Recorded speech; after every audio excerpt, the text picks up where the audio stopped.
क्योंकि आज की किताब प्रणय तुमने चुनी है, तो मैं चाहूँगी कि तुम किताब का टाइटल इंट्रोड्यूस करो। किताब का टाइटल इंट्रोड्यूस करने से पहले मैं थोड़ा सा प्रवचन देना चाहूँगा। तो मुझे और तुम्हें भी हिस्ट्री में और ख़ास तौर पे इंडियन हिस्ट्री में काफ़ी इंटरेस्ट है, इसलिए हम लोग हिस्ट्री की किताबें पढ़ते भी रहते हैं, नॉन फिक्शन भी किताबें पढ़ते हैं। लेकिन हिस्ट्री की किताबों की कुछ लिमिटेशंस होती हैं, कुछ सीमाएं होती हैं। जैसे कि हिस्ट्री आपको ये बता सकती है कि इंडिया ने 2011 का ओडीआई वर्ल्ड कप 2 अप्रैल को जीता था, लेकिन उस दिन 2000 लोगों के बीच में खड़े होके धोनी को छक्का मारते हुए देखने की फीलिंग जो है वो आपको किसी हिस्ट्री किताब में नहीं मिल सकती। बाय द वे मैं अपने कॉलेज के दिनों में देख रहा था वो लाइव। तो इस चीज़ को एक और एग्जांपल के ज़रिए समझते हैं। मान लीजिए आपको दिल्ली से बम्बई जाना है। आप या तो प्लेन या ट्रेन से सीधे जा सकते हैं, या फिर थोड़ा इत्मीनान से पहले दिल्ली से जयपुर जाइए, वहाँ 3-4 दिन रुकिए, लोगों से मिलिए, बात कीजिए, फिर कुछ दिन कोटा रुकिए, फिर कुछ दिन इंदौर, फिर बड़ौदा और नासिक होते हुए मुंबई जाइए। अब प्लेन में आप 2 घंटे में मुंबई पहुंच तो जाएंगे और ऊंचाई से रेगिस्तान, जंगल, समुद्र सब कुछ देख भी लेंगे, लेकिन अपने देश के कोस कोस पे बदलने वाले पानी और हर 4 कोस पे बदलने वाली वाणी की झलक के लिए तो ट्रेन में चढ़ना ही पड़ेगा। लेकिन ट्रेन में भी ना तो आपको जयपुर का दाल बाटी चूरमा मिलेगा और ना ही नासिक के त्र्यंबकेश्वर मंदिर के दर्शन होंगे। मेरी समझ से नॉन फिक्शन और फिक्शन में यही अंतर है। नॉन फिक्शन जैसे हिस्ट्री प्लेन या ट्रेन में सफ़र करने जैसी है, लेकिन ज़िंदगी को, आसपास की दुनिया को करीब से जानने समझने के लिए फिक्शन की बस के धक्के खाने ही पड़ेंगे। तो आज की जो किताब है उसमें हमें अर्ली 60s के इंडिया की झलक मिलती है, और यूं तो इस ज़माने का छोटा मोटा अंदाज़ा आपको उस ज़माने की किताबें जैसे इंडिया आफ्टर गांधी या कुछ इकोनॉमिक्स की किताबों में मिल जाएगी, लेकिन जैसा हमने कहा आपको उस ज़माने के समाज की, उस ज़माने के लोगों की ज़िंदगी का जायका नहीं मिलेगा। तो आज की किताब है अमृत और विष, जिसे प्रसिद्ध हिंदी के लेखक अमृतलाल नागर ने लिखा है। इस किताब को 1966 में साहित्य अकादमी पुरस्कार भी मिला था। अमृत और विष। तो अमृतलाल नागर ने नॉवेल का टाइटल अमृत और विष क्यों चुना? ये सवाल मैं आपसे पूछना चाहूँगी, क्योंकि विष अमृत का विपरीतार्थी शब्द है और ऑथर ने टाइटल अमृत या विष ना रखकर अमृत और विष रखा, जिसमें अमृत और विष अपोजिट ना होकर एक कॉम्प्लीमेंटैरिटी की ओर संकेत करते हैं। तो क्या इसमें अमृत और विष कुछ सिग्निफाई करता है? क्या नॉवेल में कुछ मेन थीम्स हैं जो इस टाइटल को जस्टिफाई करते हैं? ये काफ़ी अच्छा सवाल है और बहुत मुश्किल सवाल है। ये एक्चुअली शायद हमें अंत में ही डिस्कस करना चाहिए था, लेकिन मैं कुछ इस सवाल के जवाब की झलक आपको दे सकता हूँ और हम ज़्यादा डिटेल में चीज़ें आगे डिस्कस करेंगे। तो पहला तो आपने बिल्कुल सही पहचाना कि अमृत और विष जो हैं वो इस उपन्यास में लेखक ये कहना चाह रहे हैं कि ये विपरीत न होके ज़िंदगी में दोनों एक साथ मिलते हैं, कि चाहे अमृत और विष हो, चाहे प्रकाश और अंधकार हो, ये दोनों ज़िंदगी में एक साथ आते हैं। अगर आप उपन्यास के किरदारों को देखेंगे, जिसके बारे में अभी हम थोड़ी देर में बात करेंगे, तो आपको वो सारे कैरेक्टर्स ब्लैक एंड वाइट ना होके ग्रे शेड में मिलेंगे। तो उनमें अच्छाइयाँ भी हैं, उनमें बुराइयाँ भी हैं। आपको इस कहानी में बिल्कुल भगवान में भक्ति रखने वाले लोग भी मिलेंगे और बिल्कुल नास्तिक लोग भी मिलेंगे। आपको बिल्कुल कहने का मतलब यह है कि इस कहानी में बहुत सारे कॉन्ट्राडिक्शंस जो हैं, जो हमारी ज़िंदगी में भी होते हैं, वो आपको साथ साथ मिलेंगे। तो इसलिए पढ़ते समय आपको लगेगा कि ये बिल्कुल एक सटीक टाइटल है। चलिए ठीक है, इस पर हम विस्तार में चर्चा शायद आगे करेंगे जब आप थोड़ा इन डिटेल बताएंगे। लेकिन पहले मैं चाहूँगी कि आप थोड़ा अमृतलाल नागर जी के बारे में कुछ बताएं कि किस तरह की रचनाएं उन्होंने रची हैं या किस तरह का लिटरेचर उन्होंने दिया है। अमृतलाल नागर जी काफ़ी इंटरेस्टिंग कैरेक्टर हैं, और यहाँ मैं बताना चाहूँगा कि मैं उन पे एक्सपर्ट नहीं हूँ। मैंने उनका सिर्फ ये एक उपन्यास पढ़ा है। उससे पहले मैं थोड़ा सा साहित्य अकादमी पुरस्कार के बारे में बताना चाहूँगा। ये लगभग 50 के दशक से और जस्ट टू क्लैरिफाई, अमृतलाल नागर जी को ये अवार्ड मिला था, इसलिए हम साहित्य अकादमिक पुरस्कारों के बारे में बात कर रहे हैं। जी हाँ, तो अमृत और विश के लिए ही अमृतलाल नागर जी को साहित्य अकादमी पुरस्कार मिला था 1966 में, 1966 में। तो ये पुरस्कार इंडियन कॉन्स्टिट्यूशन में जो 22 एक तरीके से भारतीय भाषाएं लिस्टेड हैं, उन सारी भाषाओं में मिलता है और 50 के दशक से मिलता आ रहा है। और अलग अलग भाषाओं में बहुत फेमस राइटर्स को ये पुरस्कार मिला हुआ है। जैसे हिंदी में रामधारी सिंह दिनकर, माखनलाल चतुर्वेदी, अज्ञेय, इन सब लोगों को ये पुरस्कार मिला है। हरिवंश राय बच्चन को मिला है। वहीं उर्दू में गुलजार, जावेद अख्तर, इन सब लोगों को ये पुरस्कार मिल चुका है। इंग्लिश में आर के नारायण, मुल्कराज आनंद, इन सब लोगों को ये पुरस्कार मिल चुका है। तो ये काफ़ी फेमस पुरस्कार है और अमृतलाल नागर जी को भी ये मिला। अमृतलाल नागर जी के बारे में सबसे जो ज़रूरी बात मैं कहना चाहूँगा कि उन्हें प्रेमचंद का उत्तराधिकारी माना जाता है हिंदी लिटरेचर में। और जैसा कि हम बाद में भी बात करेंगे कि दोनों की राइटिंग स्टाइल्स में काफ़ी समानताएं हैं, काफ़ी सिमिलैरिटीज़ दिखती हैं। तो आई थिंक डिटेल में डिस्कशन बाद में करेंगे, लेकिन क्योंकि तुमने ये किताब पूरी पढ़ी है तो मैं चाहूँगी कि एक ब्रीफ स्नैपशॉट, एक फ्लेवर की क्या है, क्या किस तरह की कहानी है इस नॉवेल में, अगर तुम वो बता पाओ तो काफ़ी सही रहेगा। हाँ बिल्कुल। तो कहानी, क्योंकि किताब ये 1965 में 1965 में छपी थी, तो कहानी में एक नैरेटर है जो कि खुद एक राइटर है जिसका नाम अरविंद शंकर है। और कहानी की शुरुआत अरविंद शंकर की लाइफ से होती है कि उसका बैकग्राउंड, उसका फैमिली बैकग्राउंड ये बताया जाता है। तो कहानी शुरू होती है 1960 में, और 1960 में ही अरविंद शंकर 60 साल के हुए हैं। और उनके बैकग्राउंड के साथ साथ कहानी में उनके लाइफ में क्या क्या स्ट्रगल्स चल रही हैं कि वो एक राइटर हैं, उनकी काफ़ी सारी किताबें छप चुकी हैं, वो आज़ादी की लड़ाई में भी इन्वॉल्व रहे हैं और उनकी जैसे जवाहरलाल नेहरू तक से जान पहचान है। इसके बावजूद राइटर होने की वजह से शायद उनकी आर्थिक स्थिति जो है वो बहुत अच्छी नहीं है और उनके परिवार में भी थोड़ी बहुत क्लेश चल रही है। तो पैसे की तंगी के चलते हुए ही उन्हें एक उपन्यास लिखना शुरू करना पड़ता है कहानी में ही। और धीरे धीरे अरविंद शंकर खुद और पाठक के तौर पे हम लोग भी उनकी ज़िंदगी से ज़्यादा उनके उपन्यास में जो उनके गढ़े हुए किरदार हैं उनकी ज़िंदगी में ज़्यादा इंटरेस्ट लेने लग जाते हैं। तो शुरुआत के कुछ पन्नों में आप पाएंगे कि लगभग सारी बात अरविंद शंकर की ज़िंदगी पे हो रही है, और जैसे जैसे कहानी आगे बढ़ती जाएगी लगभग सारी बात या लगभग सारे पन्ने, सारी चर्चा उनके उपन्यास पे हो रही है। तो एक तरीके से ये जो उपन्यास है ये अरविंद शंकर के लिए, जो वो कहानी में उपन्यास लिख रहे हैं, ये अरविंद शंकर के लिए अपनी आर्थिक स्थिति सुधारने का भी ज़रिया है। साथ ही साथ जो उनकी ज़िंदगी में द्वंद्व चल रहे हैं उससे एक तरीके से उन्हें निजात भी देता है, उससे एक एस्केप है उनके लिए। वो अपने आसपास की जो कलह है उससे दूर भागने के लिए उस उपन्यास को लिखने में लग जाते हैं। और धीरे धीरे ऐसा होता है कि हम उनकी ज़िंदगी पूरी तरह भूल जाते हैं और हम पूरी तरीके से हमारा सारा इंटरेस्ट उपन्यास के किरदारों में चला जाता है। लेकिन अंत में उपन्यास पूरा होता है और अमृत और विश के अंत में हम फिर से अरविंद जी की ज़िंदगी में वापस आ जाते हैं और फिर से हमारा सारा ध्यान जो है वो अरविंद जी की ज़िंदगी पे चला जाता है।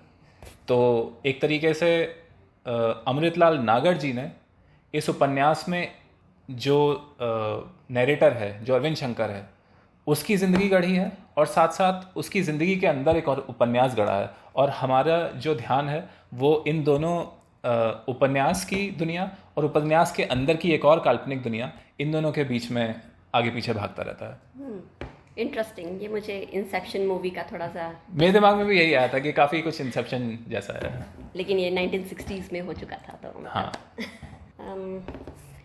एक सवाल मेरे दिमाग में जो है वो ये है कि किसी भी कहानी में या किसी भी उपन्यास में कुछ थीम्स होते हैं और उनमें से कुछ थीम्स टाइमलेस होते हैं और कुछ जो हैं वो नॉन टाइमलेस थीम्स होते हैं। कहने का मतलब कि कुछ चीज़ें ऐसी होती हैं जो शायद 1960 के दशक में भी सही थी और वो अब भी वैसी की वैसी ही हैं, वो उतना ही इंसान अभी भी उनसे कोरिलेट कर पाएगा अपने आप को। लेकिन कुछ चीज़ें ऐसी होती हैं जो सिर्फ उसी सदी के लिए, उसी सदी के हिसाब से सही थी, लेकिन वो they are no long applicable nowadays. तो ऐसे कुछ थीम्स हैं जो इस नावल में देखने को मिले थे। हाँ, ये काफ़ी इंटरेस्टिंग सवाल पूछा आपने।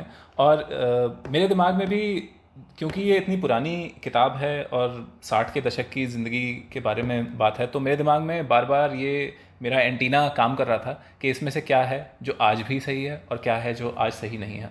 तो पहले ऐसी चीज़ों की बात करते हैं जो एक तरीके से यूनिवर्सल थीम्स हैं, जो कि तब भी सही थी और आज भी सही हैं। एक जो बहुत ही यूनिवर्सल थी, जो शायद हज़ारों सालों से चला आ रहा है, कि पुराने और नए के बीच में जो स्ट्रगल, वो इस उपन्यास में कई तरीके से दिखता है। जैसे जब शुरुआत में अरविंद शंकर की ज़िंदगी की बात हो रही है, वो अपनी ज़िंदगी, अपने पुरखों की बात बता रहे हैं, तो एक हिंदी और इंग्लिश के बीच में स्ट्रगल की बात आती है कि जो पुराने लोग हैं वो चाहते हैं कि किरदार, मतलब जो अरविंद के पुरखे हैं, वो अपना घर का कारोबार संभालें, जबकि उनके पुरखे चाहते थे कि अंग्रेज़ों के ज़माने में सारा जो मुनाफा था या सारी जो पावर थी वो नौकरशाही में थी और उसके लिए अंग्रेज़ी चाहिए थी। तो ये हिंदी और इंग्लिश का एक स्ट्रगल, और इस पे शायद हम आगे और बात करेंगे। ये जो आज भी दिखता है कि इंग्लिश बोलने वाले लोग एक तरीके से एलीट बन जाते हैं, और जो जो छोटे शहरों का, छोटी कस्बों का इंडिया है, जहाँ इंग्लिश इतना ज़्यादा फ्लुएंटली बोलने वाले लोग नहीं हैं, वहाँ इंग्लिश एक एस्पिरेशन बन जाती है। तो ये इसमें भी दिखता है। और ये स्ट्रगल शायद यूएस में हमें ज़्यादा देखने को मिलती है, खासकर उस केस में जहाँ पे ग्रैंड पेरेंट्स जो हैं वो इंडिया में रह रहे हैं, लेकिन ग्रैंड चिल्ड्रन जो हैं वो यूएस में सेटल हैं। तो बेसिकली ये जो लैंग्वेज बैरियर है, ये एक नॉर्मल बात, एक नॉर्मल कॉन्वर्सेशन को भी रिस्ट्रिक्ट कर देता है, क्योंकि यहाँ के बच्चे जो है वो हिंदी नहीं बोल पाते हैं और वहाँ जो ग्रैंड पेरेंट्स हैं वो इंग्लिश नहीं बोल पाते हैं। तो मतलब ये स्ट्रगल जो है ये अभी भी दिखती है, लेकिन अब ये स्ट्रगल शायद नौकरी से इतनी रिलेटेड ना होकर एक नॉर्मल कॉन्वर्सेशन के लिए भी दिखनी शुरू हो गई है। हाँ, ये मेरे ख्याल से ये इंग्लिश और बाकी एक तरीके से कमतर समझी जाने वाली भाषाओं की जो स्ट्रगल है, ये दुनिया भर में है। जैसे कहीं तो मैं पढ़ रहा था कि जो स्पेनिश भाषा के बहुत फेमस राइटर हैं, गैब्रियल गार्सिया मार्केज, उन्होंने भी, और मतलब उन्हें नोबेल प्राइज़ मिला, उन्होंने मतलब विश्व साहित्य के सबसे मशहूर किताबों में से कुछ लिखी हैं। उन्होंने भी अपनी ज़िंदगी में कभी कहा था कि मुझे इस बात का अफसोस है कि मैं हिंदी बोल पढ़ नहीं सकता। तो ये स्ट्रगल शायद बहुत पुराना है और बहुत गहरा है। दूसरी एक और बात जो इस नावल में दिखाई देती है वो ये है कि आज के क्रांतिकारी कल जब सत्ता में पहुंच जाएंगे तो वो कल के क्रांतिकारियों को बहुत बुरी नज़र से देखने लगेंगे, और ये साइकिल बार बार रिपीट होता है। जैसे कि उपन्यास में जो नरेटर है अरविंद, वो खुद आज़ादी की लड़ाई में कांग्रेस के वालों के साथ शामिल हुआ था, लेकिन 1960 में जब कांग्रेस की सरकारें हैं जगह जगह पे, उस समय वो सिर्फ एक लेखक है और वो सरकार की कई बातों पे आलोचना करता है, निंदा करता है, और उस टाइम पे कांग्रेसी उसे कम्युनिस्ट बोल के उसे झाड़ देते हैं। तो जो आज़ादी से पहले क्रांतिकारी थे या आज़ादी के लिए लड़ रहे थे, वो आज़ादी के कुछ ही साल बाद वेस्टेड इंटरेस्ट हो गए। और शायद ये साइकिल बार बार रिपीट होता रहता है, और शायद ये हर जगह होता है कि एक बार पावर में आ जाने के बाद आपको जो भी आपकी थोड़ी सी आलोचना करता है वो पसंद नहीं आता है। शायद ये सत्ता का ये नेचर ही है कि उसे आलोचना पसंद नहीं है। तो ये रिवॉल्यूशनरीज़ और स्टेटस को में, या सत्ताधीशों और क्रांतिकारियों के बीच का जो स्ट्रगल है, ये भी बहुत कंटिन्यूअस स्ट्रगल है, और इसे बखूबी इसमें बताया गया है। एक जो बहुत इंटरेस्टिंग सी बात मुझे लगी इस कहानी में, वो ये है कि हालांकि बॉलीवुड ने इस रोमांटिक प्रेम को, या मतलब प्रेम को बहुत ही ज़्यादा कॉमन बना दिया है, मतलब उसका डिस्कशन जो है, उसकी चर्चा जो है वो बहुत कॉमन बना दी है। लेकिन मुझे फिर भी लगता है कि जो एक तरीके से किसी भी कीमत पे प्यार करने वाला जो जज्बा होता है या जो इमोशन होता है, वो दुनिया में बहुत ज़रूरी है और बहुत ही बेसिक लेवल पे है। तो जैसे इस कहानी में भी दो किरदार हैं जो कि आज से लगभग 60-65 साल पुरानी सोसाइटी में प्यार करते हैं, और वो एक इंटरकास्ट लव अफेयर है, जिसमें कि जो लड़की है वो बाल विधवा है तो उसकी बहुत छोटी उम्र में शादी हो गई और शादी के कुछ ही दिनों बाद उसका सो कॉल्ड हस्बैंड नहीं रहा और फिर वो अपने मायके वापस आ जाती है। लेकिन उसके बावजूद वो दोनों प्यार करते हैं। तो ये मुझे काफ़ी मतलब मुझे काफ़ी अच्छा लगा ये प्यार का ये डिस्क्रिप्शन पढ़ के। और इसमें मुझे काफ़ी कंटेम्प्रेरी काफ़ी कुछ चीज़ें याद आई, जैसे कि जो कॉमेडियन ज़ाकिर खान है उसने अपने एक इंटरव्यू में कभी कहा था कि जिस इंसान की ज़िंदगी में स्ट्रगल होता है या फिर जो इंसान सफ़र कर रहा होता है वो ऐसा नहीं है कि वो दिन भर रोता रहता है। उस इंसान की ज़िंदगी में भी अपने कुछ कुछ मौके होते हैं जब वो मजाक भी करता है, वो शरारतें भी करता है, और मतलब वो सारे मज़े जो आप एक कंफर्टेबल लाइफ जीने वाले से उम्मीद कर सकते हैं अपने स्तर पे हर इंसान वो कर ले रहा है। तो मेरे ख्याल से प्यार भी एक बहुत ही बेसिक, बहुत ही नेचुरल, बहुत ही इंसान को इंसान बनाने वाली चीज़ है जो कहीं भी होती है। हाँ, शायद ये बात बिल्कुल सही है, क्योंकि इवन वॉर टॉन एरियाज़ में भी जब हम देखते हैं कि जहाँ पे युद्ध लड़े जा रहे हैं वहाँ पे भी ऐसी कहानियाँ सुनने को और पढ़ने को मिलती हैं जहाँ की लव अफेयर्स चल रहे हैं, लोग रोमांटिक अफेयर्स में इन्वॉल्व हो रहे हैं, जबकि एक इंसान जो दूर से उस क्षेत्र को शायद देख रहा है उसके दिमाग में सिर्फ ये चलता है कि अरे वहाँ तो सिर्फ युद्ध हो रहा है। लेकिन जो इंसान वहाँ है उसके लिए युद्ध के साथ साथ उसकी ज़िंदगी भी तो आगे बढ़ रही है ना। तो वो जो बेसिक नेसेसिटीज़ है लाइफ की, शायद वो पूरी करना उनके लिए उतना ही ज़रूरी है जितना कि, और आई थिंक प्यार भी एक तरह की बेसिक नेसेसिटी है, जैसे खाना खाना और पानी पीना।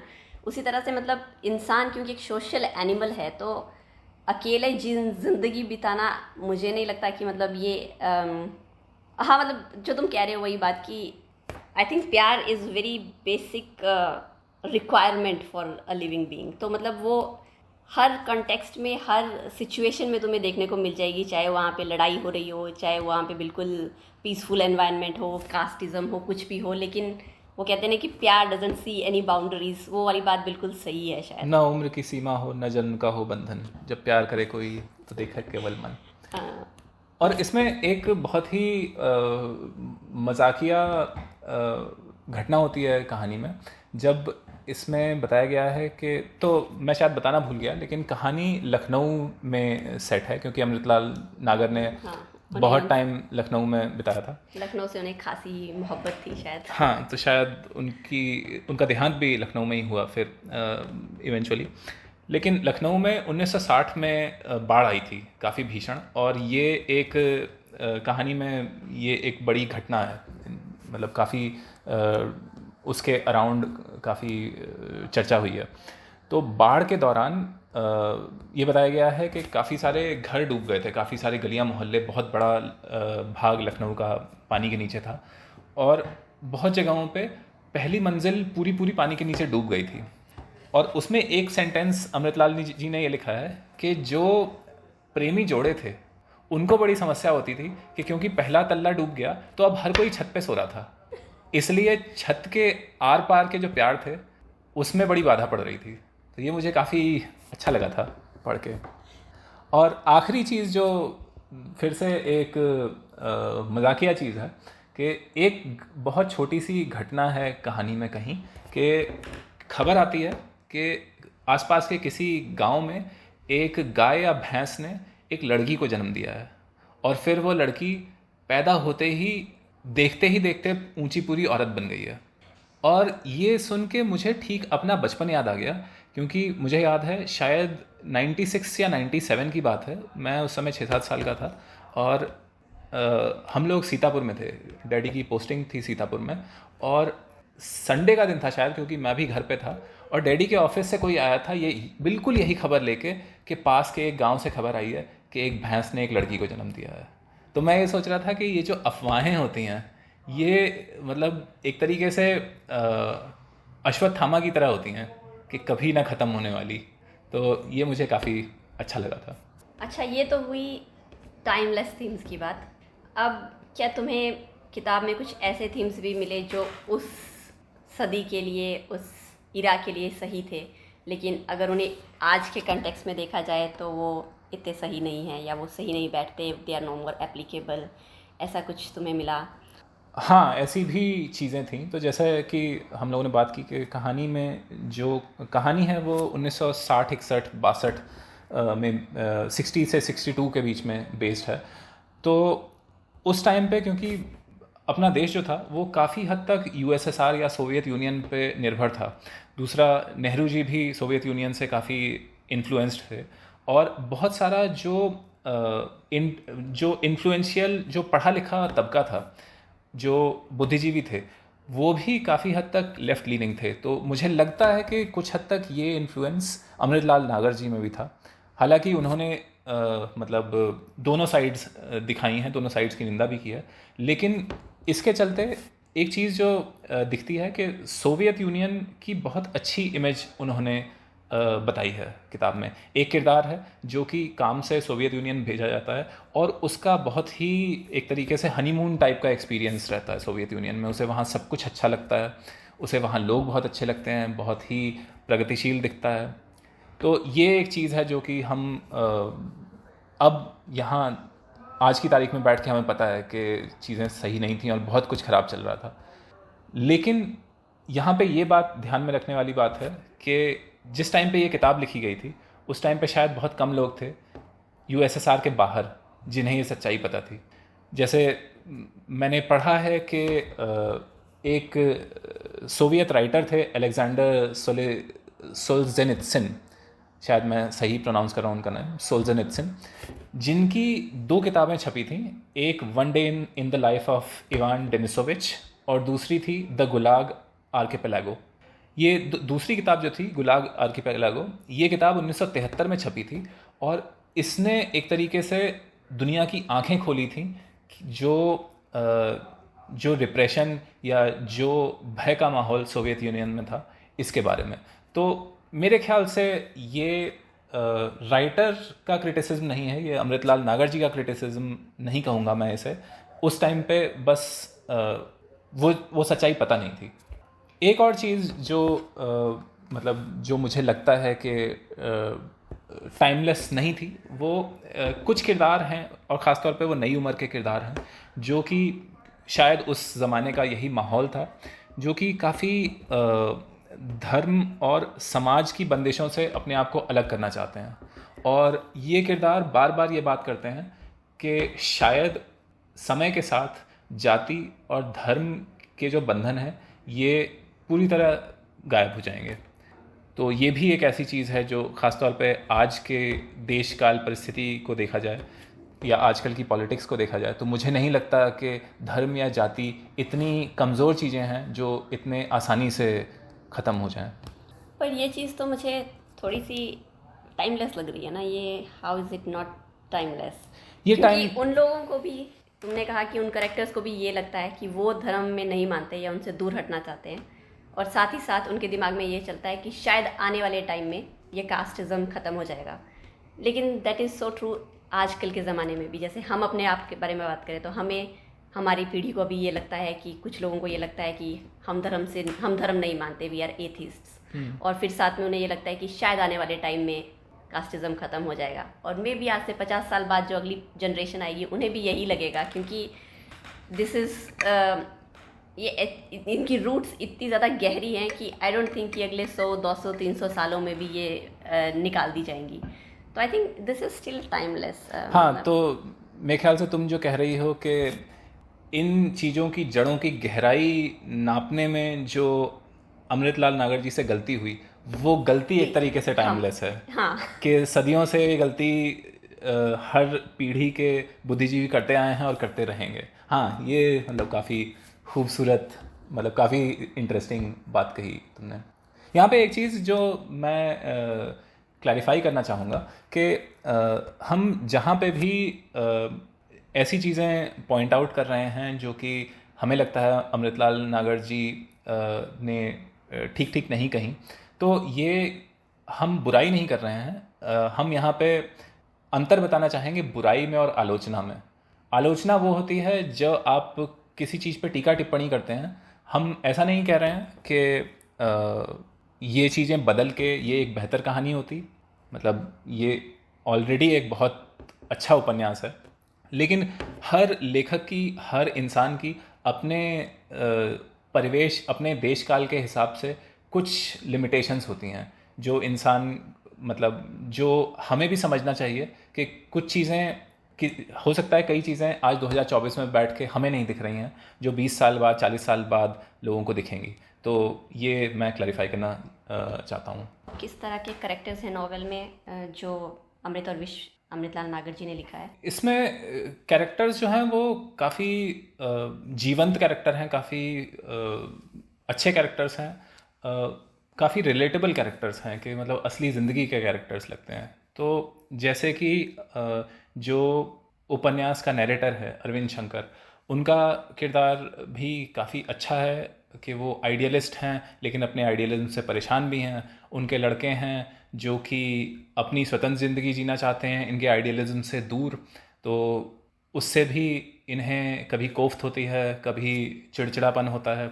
अरविंद शंकर के गढ़े हुए किरदारों की अगर बात करें जो नॉवल के अंदर नॉवल है, उसमें जो कैरेक्टर्स हैं वो भी काफ़ी कॉम्प्लेक्स कैरेक्टर्स हैं, काफ़ी रियल लाइफ लगते हैं। जैसे जो सबसे इम्पॉर्टेंट कैरेक्टर है रमेश, वो एक आइडियलिस्ट नौजवान से शुरू होता है और धीरे धीरे वो महत्वाकांक्षी एम्बिशियस होता जाता है। तो वो बहुत अच्छे काम करता है लेकिन साथ ही साथ उसे अपने दिमाग में ये भी है कि उसे उस काम के लिए क्रेडिट भी चाहिए। तो इसे शायद अंग्रेज़ी में मेसाया कॉम्प्लेक्स कहते हैं कि जैसे बाढ़ के दिनों में वो मदद करता है लेकिन वो ये भी चाहता है कि मदद करते हुए सबसे आगे वही दिखे। ऐसे ही एक और किरदार है जो रमेश का दोस्त है जिसे लच्छू बोलते हैं। वो दूसरी तरीके का है, वो बहुत ही स्वार्थी और एम्बिशियस टाइप का है लेकिन अंत में एक तरीके से वो पलटी मारता है कि उसे एक स्टेज पे जाके, एक लिमिट पे जाके उसे लगता है कि ये मैं बहुत ज़्यादा गलत करने जा रहा हूँ, तो वो फिर थोड़ा सा आइडियलिज्म की तरफ वापस आता है। तो सब तरीके के किरदार हैं। एक ख़ास किरदार जिनकी मैं बात करना चाहता हूँ, रमेश के पिता बने हैं, उनका नाम है पुत्ती गुरु। वो एक पुजारी हैं, वो पूजा पाठ करवा के अपना घर चलाते हैं और बहुत ही इंटरेस्टिंग टाइप के किरदार हैं। एक तो उन्हें रोज़ भांग पीनी है, कुछ भी हो जाए, चाहे बाढ़ आई हो, चाहे लड़की की शादी हो, उन्हें भांग पीनी है। और जो सबसे खूबसूरत बात है इस चीज़ के बारे में कि उनका जो भांग से रिश्ता है वो सिर्फ नशे का नहीं है, वो एक तरीके से स्पिरिचुअल रिश्ता है जो कि आपको पढ़ के समझ में आएगा कि मतलब बहुत ही खूबसूरत रिश्ता है वो। और दूसरा, वो क्योंकि खुद पुजारी हैं, भगवान में मानते हैं, बहुत पूजा करते हैं, लेकिन साथ ही साथ जैसे जब उनका लड़का एक इंटरकास्ट मैरिज करना चाहता है तो शुरुआत में तो वो बहुत बिगड़ते हैं लेकिन वो मानते ऐसे हैं कि श्री राम की मूर्ति के आगे बैठ के वो अंत में ये कहते हैं श्री राम से कि ठीक है, अब मैं आपका समधी बनने जा रहा हूँ। तो ये भगवान से जो आत्मीयता वाला रिश्ता है, बिल्कुल इंटीमेट रिश्ता, कि भगवान कोई मतलब शक्तिशाली सर्वशक्तिमान होने के साथ साथ वो मेरे समधी भी हैं, ये बहुत खूबसूरत लगी ये चीज़ मुझे। और इसमें एक और इंटरेस्टिंग चीज़ जो है कि पुत्ती गुरु का किरदार है एक जो कि भगवान को इतना मानता है कि भगवान को समधी समझता है, और दूसरी तरफ अगली पीढ़ी जो है उसमें बहुत सारे किरदार हैं जो बिल्कुल ही नास्तिक हैं, जो पूरी तरीके से भगवान या फिर धर्म, जाति, सबको उखाड़ फेंकना चाहते हैं। तो ये मतलब पूरा एक बहुत ही बिल्कुल इंद्रधनुष बनाया है उन्होंने अलग अलग टाइप के किरदारों का, जो कि मतलब मुझे तो बहुत अच्छा लगा। तो जिस तरह के करेक्टर्स की तुम बात कर रहे हो, इससे मुझे याद आया कि कुछ दिन पहले ही प्रसार भारती के आर्काइव्स पे अमृतलाल जी का एक इंटरव्यू है जो उन्होंने पद्मा सचदेव जी को दिया था। और इससे पहले कि मैं इंटरव्यू में जो बातें हुई उस पर जाऊं, एक थोड़ा सा ऑफ टारगेट जा रही हूं, लेकिन जब मैं वो इंटरव्यू देख रही थी तो I couldn't help but notice कि पूरे इंटरव्यू में अमृतलाल नागर जी जो हैं वो पान चबा रहे हैं, और वो पान चबा रहे हैं तो उससे जो भी वो बात कह रहे हैं वो समझना मेरे लिए थोड़ा सा मुश्किल हो रहा था, क्योंकि जब कोई पान चबाता है तो थोड़ा सा मुश्किल होता है समझ पाना। अगर वो बिल्कुल हिंदी के वर्ड्स यूज़ कर रहे हैं तो और भी थोड़ा मुश्किल होता है। बेसिकली वेरी डायमेट्रिकली अपोजिट जो आजकल नेशनल टेलीविज़न पे देखने को मिलता है, कि और ख़ासकर एंटरटेनमेंट चैनल्स लाइक न्यूज़, पन इंटेंडेड हियर, तुम्हें गाली देते हुए और इनसेंसिबल लैंग्वेज का यूज़ करते हुए काफ़ी लोग नज़र आ जाएंगे। लेकिन साथ ही साथ वो ड्रेसअप इतने अच्छे से होते हैं, मतलब जिसे आजकल मतलब सूट बूट और पूरा मेकअप कर कर वो उन इको चैम्बर्स में पहुंचते हैं। और साथ ही साथ what you call it x factor आजकल के दिनों में, कि एक्स फैक्टर होना चाहिए तुम में, कुछ एक पब्लिक अपीयरेंस होनी चाहिए तुम्हारी। वो उनमें बिल्कुल नहीं दिखी। वो बिल्कुल ही सादगी, बहुत ही सहजता उनमें दिख रही थी। तो आई डोंट नो कि ये जो बदलाव आया है ये इस वजह से आया है कि सोसाइटी इतनी चेंज हो गई है over the period of time.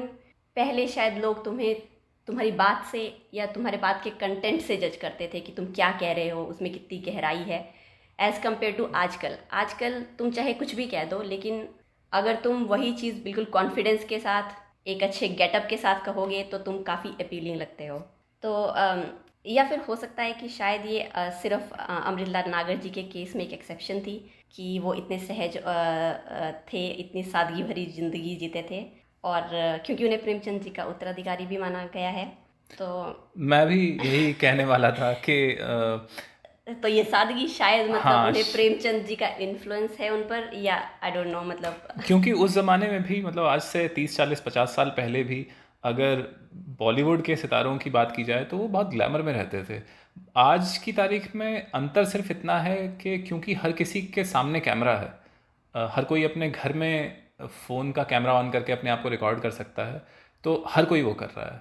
लेकिन पहले भी वो होता था, तो शायद मैं उसे ज़माने से ज़्यादा अमृतलाल नागर जी को क्रेडिट दूंगा, उस सादगी या उस सादगी से ज़्यादा उस सहजता का, कि वो कैमरे पे भी पान खाने में सहज थे।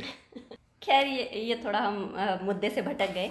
तो बात इस चीज़ पे चल रही थी कि तुमने बताया कि किस तरह रियल लाइफ करेक्टर्स थे उनके नावल में, और इससे मुझे याद आया कि इस इंटरव्यू में जो उन्होंने पद्मा सचदेव जी को दिया था, और पद्मा सचदेव जी खुद एक जानी मानी लेखिका हैं, और उन्हें मदर ऑफ डोगरी कहा जाता है क्योंकि उन्होंने अपनी लैंग्वेज को, डोगरी को एक नेशनल स्टेटस दिलाने के लिए काफ़ी काम किया, अच्छा, जिसकी वजह से वो मतलब ये मुझे नहीं पता था। अब Dogri is one of our national language.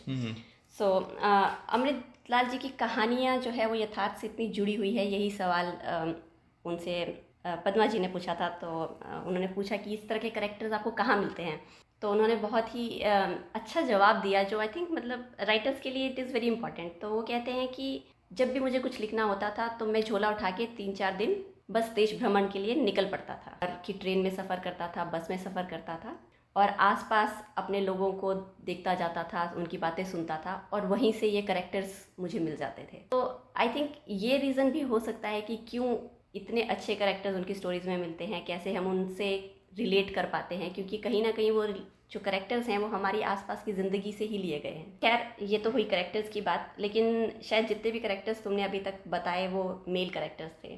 तो फीमेल करेक्टर्स किस तरह के हैं नॉवल में, मतलब do you have any strong characters जो फीमेल्स कर रही हैं, कोई रोल ऐसा किया है उन्होंने इस पूरे नॉवल में की? हाँ, ये बिल्कुल वाजिब सवाल है, और यहाँ पे मुझे थोड़ी सी 60 साल के हाइंडसाइट के साथ मुझे थोड़ी सी शिकायत है अमृतलाल जी से, कि उनके इस उपन्यास में कोई भी बहुत सशक्त महिला नहीं है।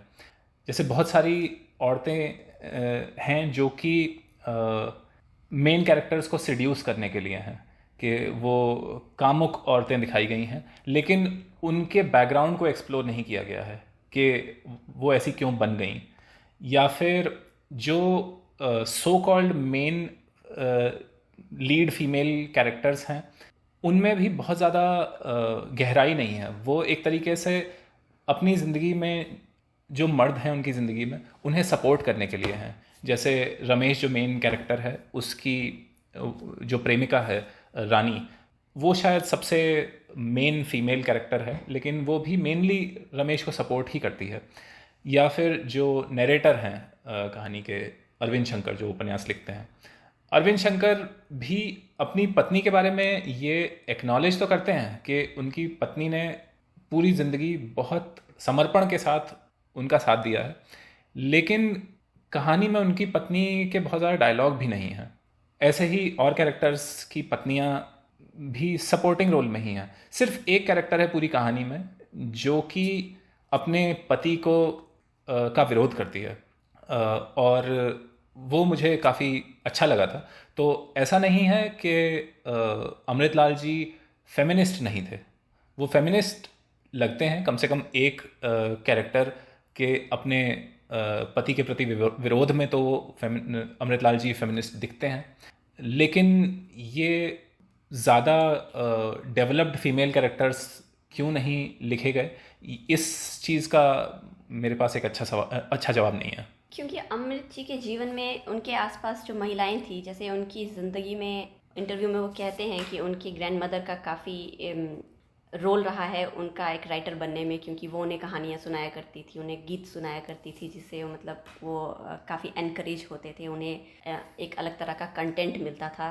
और वो ये भी कहते हैं कि उनकी वाइफ जो थी वो बहुत सपोर्टिव थी थ्रू आउट हिज लाइफ, कि ज़िंदगी के एक मोड़ पर जब उन्हें ये लगा कि उनकी नौकरी जो है उन्हें अच्छा लिखने से रोक रही है कहीं ना कहीं, तो उनकी बीवी ने उन्हें उनका साथ दिया और उन्होंने कहा कि अगर आप चाहते हैं तो नौकरी छोड़ दें और हम किसी तरह से भी मतलब गुजारा करेंगे, लेकिन if this is what makes you happy तो राइटिंग परसू करो, और इट्स ओके अगर जॉब छोड़नी भी पड़े तो।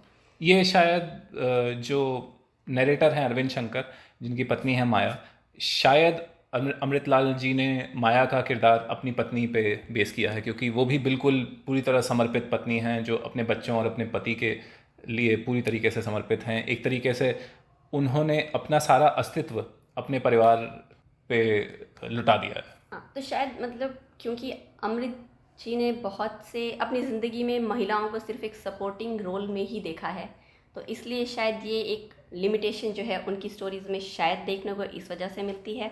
या फिर इसका एक और रीज़न जो मुझे नज़र आता है, क्योंकि पद्मा जी इंटरव्यू में उनसे पूछती हैं यही सवाल कि क्योंकि वो कहते हैं कि मैं ऐसे देश भ्रमण में निकल जाता था और मुझे वहाँ से करेक्टर्स मिलते थे जो मैं अपनी नॉवल में इंट्रोड्यूस करता था बाद में। तो वो उनसे पूछती हैं कि उस 1960s में, और जो कुछ हद तक अभी भी सही है वो बात, कि जितनी फ्रीडम आदमी को थी कि घर से बाहर निकल गए, 2-3 दिन बाहर रह लिए, बाहर खा लिया, रह लिए, कहीं भी रुक गए, ट्रेन में अकेले सफ़र कर लिया, इस तरह की फ्रीडम जो है वो महिलाओं को नहीं थी। महिलाएं क्योंकि इतना सेफ नहीं था बाहर का एनवायरनमेंट। तो क्या ये रीज़न है कि जिस वजह से कम फीमेल राइटर्स हुई हैं इंडिया में या फिर थ्रू आउट द वर्ल्ड भी इसे एक्स्ट्रापोलेट किया जा सकता है, लेकिन अभी हम इंडिया की बात कर रहे हैं। तो वो उनसे पूछती हैं पद्मा जी कि क्या ये रीज़न है। तो अमृत जी बिल्कुल उस बात को एग्री करते हैं, उस बात से कि हाँ बिल्कुल सही बात है कि जो औरतें हैं उन्हें इतनी अपॉर्चुनिटीज़ नहीं मिल पाई, क्योंकि वो कभी घर से बाहर निकल ही नहीं पाई, तो इन करेक्टर से वो कभी नहीं मिली, और जिन करेक्टर से वो मिली ही नहीं तो उनके बारे में वो लिख कैसे सकती थी। लेकिन साथ ही साथ वो बहुत ही इम्पॉर्टेंट बात बोलते हैं जिसके बारे में मैंने कभी सोचा नहीं था।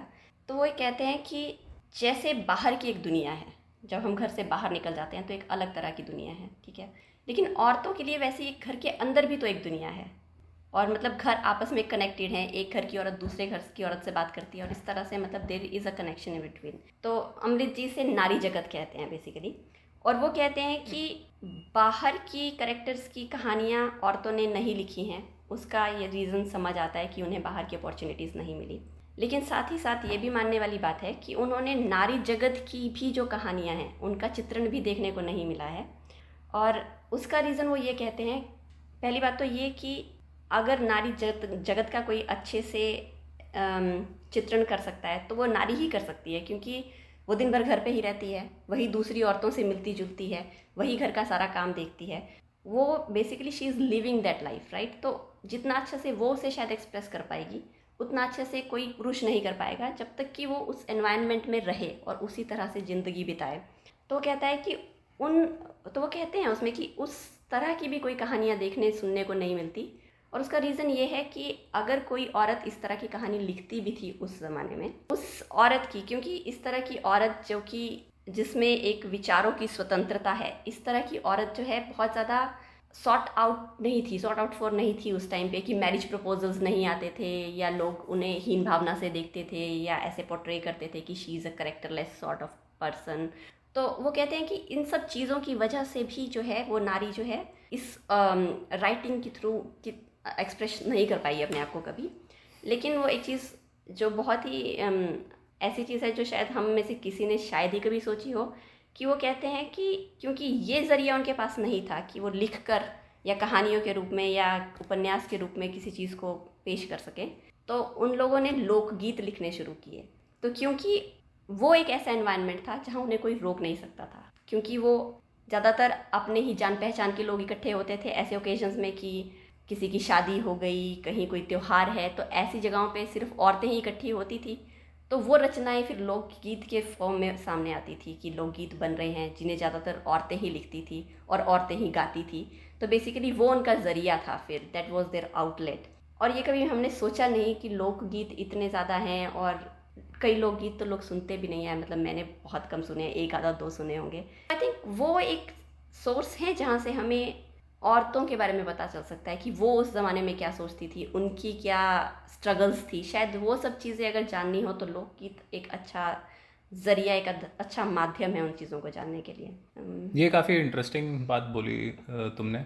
इसमें एक चीज़ और मैं ऐड करना चाहूँगा कि कुछ टाइम पहले मैंने मृणाल पांडे, जो हिंदी की सीनियर जर्नलिस्ट और लेखक हैं, उनका एक इंटरव्यू सुना था। तो मृणाल पांडे जी खुद जो हिंदी में लेखक हुई हैं शिवानी, वो मृणाल पांडे की माँ थीं। और मृणाल पांडे उस इंटरव्यू में बताती हैं कि भले ही शिवानी के लेख रेगुलरली छपते थे और वो जानी मानी लेखक थीं उस टाइम पे, उसके बावजूद उनको लिखने का जो टाइम मिलता था वो ऐसा नहीं था कि दिन में एक सेट टाइम था जब शिवानी बाकी सब छोड़ के घर के एक कोने में बैठी हुई लिख रही हैं।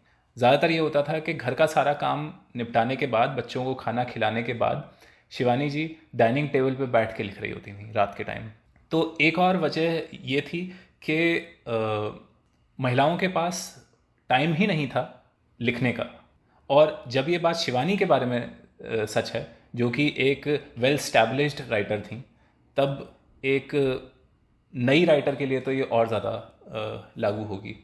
और एक छोटी सी चीज़ जो मैं बताना चाहूँगा कि मृणाल पांडे जी ने उस इंटरव्यू में शिवानी एक फ्रेज़ यूज़ करती थी जिस अक्सर, तो वो फ्रेज़ मुझे बहुत अच्छा लगा कि शिवानी मृणाल से कहती थी कि लोगों की अपनी स्वभावगत विवशताएँ होती हैं। तो ये फ्रेज़ स्वभावगत विवशता, ये मुझे काफ़ी अच्छा लगा। तो अब तक तो हमने अभी तक हमने अभी तक कहानी की बात की, किरदारों की बात की। अब थोड़ी सी बात करते हैं अमृतलाल जी के राइटिंग स्टाइल की, कि किस तरह की शैली है इनकी, क्या तुम्हें खासकर इनकी राइटिंग में पसंद आया, कि जो चीज़ें तुम्हें खासकर भाई हों पढ़ते हुए। तो अगर ऐसी कोई खास चीज़ें हैं जिन पर तुम इसमें कई चीज़ों के बारे में मैं बात करना चाहूँगा। सबसे पहले तो जैसे अमृतलाल जी ने टाइम के कॉन्सेप्ट के साथ और रीडर्स की अटेंशन के साथ जितना वो आसानी से मैनिपुलेट कर पाते हैं, वो मुझे काफ़ी उस चीज़ पे मेरा ध्यान गया। मुझे बी आर चोपड़ा का जो महाभारत सीरियल था, जो हमने बचपन में देखा था, उसमें हर एपिसोड की शुरुआत में समय का किरदार होता था कि मैं समय हूँ, और फिर वो थोड़ा सा आगे आने वाली कहानी के बारे में बताता था। तो यहाँ पे अमृतलाल जी एक तरीके से समय हैं कि वो शुरुआत में जब नैरेटर के बैकग्राउंड के बारे में बता रहे हैं, तब वो दशकों का समय जो है, बेसिकली 1857 से 1960 तक लगभग 100 साल का फासला वो कुछ पन्नों में तय कर देते हैं, और आपको ये नहीं लगता कि वो भाग रहे हैं। लेकिन उसके बाद जब अरविंद शंकर जो नैरेटर हैं, वो जब अपना उपन्यास लिखने लगते हैं, वहाँ पे एक रात या कुछ घंटे ही कई पन्नों तक चलते रहते हैं, और आपको वो भी बोझिल नहीं लगता कि ये कुछ हो ही नहीं रहा है ना। तो ये टाइम की जो एक तरीके से इलास्टिसिटी है, वो मतलब मुझे बहुत अच्छी लगी। साथ में अटेंशन की जहाँ तक बात है, तो शुरुआत में आपका इंटरेस्ट अरविंद शंकर की फैमिली हिस्ट्री में होता है, या उनकी जो अभी स्ट्रगल्स चल रही हैं उनकी ज़िंदगी में, उसमें आप बहुत ज़्यादा इन्वेस्ट हो जाते हैं। उसके बाद जब वो लिखना शुरू करते हैं, तो धीरे धीरे आपका इंटरेस्ट और आपका अटेंशन शिफ्ट हो जाता है उनके उपन्यास के किरदारों की तरफ, कि रमेश या लच्छू या रानी पे आपका उनकी ज़िंदगी में आप ज़्यादा इंटरेस्टेड होते हैं। लेकिन जब वो कहानी ख़त्म होके वापस फोकस अरविंद शंकर की ज़िंदगी पे आ जाता है, तो आप पूरी तरीके से उन किरदारों को भूल के फिर से अरविंद शंकर की ज़िंदगी में इन्वेस्ट हो जाते हैं। तो ये जो अटेंशन के साथ एक तरीके से खेल रहे हैं अमृतलाल नागर जी, ये मुझे बहुत अच्छा लगा। जैसे कि शुरुआत में तुमने बताया था, कहानी में एक तो लेखक है जिनकी अपनी कहानी चल रही है और साथ में वो एक कहानी भी लिख रहे हैं। तो बेसिकली तुमने स्टार्टिंग में शायद बताया था कि जब लेखक की अपनी ज़िंदगी में कुछ उधेड़ बुन चल रही होती है तो एज एन एस्केप वो राइटिंग में सोलेस पाते हैं कि लिखना शुरू कर देते हैं। तो क्या और भी कुछ झलक दिखती है उसमें, इस उपन्यास में, जब लेखक किन परिस्थितियों में लिखते हैं या क्या चीज़ उन्हें मोटिवेट करती है लिखने के लिए, या फिर कहाँ से वो लेखक अपने कैरेक्टर उठाकर अपने उस अंदर जो एक और नॉवल लिखा जा रहा है उसमें डाल रहे हैं, कि इस तरह की कुछ प्रोसेस भी दिखाई गई है? ये बहुत फैसिनेटिंग चीज़ है इस नावल में। ये जैसा तुमने कहा कि जो नरेटर हैं अरविंद शंकर जी, वो अपनी ज़रूरतें पूरे करने के लिए भी किताब लिख रहे हैं, लेकिन साथ ही साथ उनके लिए ये एस्केप भी है कि घर में कुछ कलेश चल रही है, कुछ समस्या आ रही है, तो चलो लिखने बैठ गए। तो शुरुआत में जब वो लिखना शुरू करते हैं, उन्हें जो पहला अपने उपन्यास का पहला सीन जो उनके दिमाग में आता है, वो एक्चुअली एक अपने सामने कुछ देखते हैं। वो कहीं घर से बाहर होते हैं और वो देखते हैं कि एक बारात निकल रही है, और क्योंकि बारात निकल रही है तो उनके पास में दो लड़के हैं साइकिल पे, उन्हें सड़क से थोड़ा हट के खड़ा होना पड़ा है ताकि बारात निकल सके। इन दो लड़कों को देख के वो अपने नावल का पहला सीन बनाते हैं, जब ये दो लड़के भी अपने घर की शादी में कुछ जुगाड़ने की कोशिश कर रहे हैं। ये पहला सीन बनता है। और शुरुआती दौर में अरविंद जी जो नरेटर हैं, वो कई बार ये क्लियरली बताते हैं कि ये जो मैंने लिखा, इसका इन्फ्लुएंस शायद मेरी ज़िंदगी में कुछ और इंसिडेंट हुआ था उससे आया है। लेकिन धीरे धीरे अरविंद शंकर खुद एक्नॉलेज करते हैं कि ये जो फिक्शन और असल ज़िंदगी की जो बाउंड्री है, ये धुंधली पड़ रही है, कि कई जगह वो खुद नहीं समझ पा रहे हैं कि ये किरदार, इसका इन्फ्लुएंस कहाँ से आया। उनकी ज़िंदगी में ऐसा तो कुछ हुआ नहीं था, तो फिर ये किरदार उन्होंने कैसा गढ़ दिया। और एक और इंटरेस्टिंग चीज़ होती है कि एक जगह अरविंद जी खुद एक्नॉलेज करते हैं कि उन्होंने अपने किरदार से ऐसा कुछ करवा लिया जो कि उन्हें अपने किरदार से ही मोह हो गया है। तो मतलब शायद उन्होंने शुरुआत में ये नहीं सोचा था, लेकिन लिखते लिखते उनकी कलम ने ऐसा कुछ करवा लिया किरदार से कि जो उन्होंने नहीं सोचा था उससे ज़्यादा वो अटैच हो गए हैं किसी कैरेक्टर से। तो ये सब काफ़ी पूरा लिखने का जो प्रोसेस है काफ़ी फैसिनेटिंग है। तो ये जो तुमने बात कही ये काफ़ी अच्छी लगी मुझे, जो तुम कह रहे थे कि राइटर खुद ही भूल जा रहा है कि रियलिटी और फिक्शन की वो जो बाउंड्री है वो कहीं ना कहीं ब्लरी हो जाती है।